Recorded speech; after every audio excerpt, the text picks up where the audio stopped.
I've got, as we've talked about before, two boys, 9 and 6. And then our little princess girl, Allegra's 4. But our middle kiddo, Callan, just finished half-day kindergarten at a St. Classical Academy where he's at. And he is rambunctious. He's everything you just said, right? Absolutely. He talks out. He is smart as hell. Yes. And all he wants to do is have a zest for life and run around and enjoy it. Yes. And it's such a struggle to go, all right, he can't be speaking up too much in class and disrupting. So they tried to quell a little bit of that. He was at dance with my wife all week this week. And he's speaking out in classes. My wife is just so frustrated by it. But we both look at that and say, if we pull that zest and mini masculinity out of him at 6 years old, he'll never be the same. So it's such a challenge. I mean, how do we bridge that gap? I think it's a great problem to have. I think it is interesting because, you know, boys learn in motion.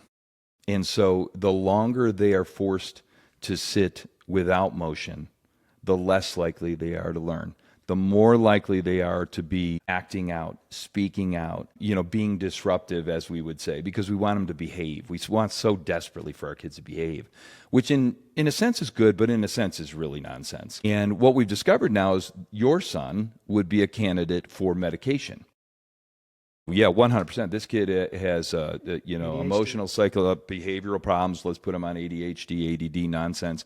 What most of our kids have is ODD. We have an outside deficit disorder. They're not outside enough. They're inside too much. And I would say if they would convert that classroom to an outdoor learning center, that kid would be the top of the class. He would learn. He would flourish. In fact, we've seen this happen. Whenever we change the learning environment to meet the needs of boys, they thrive.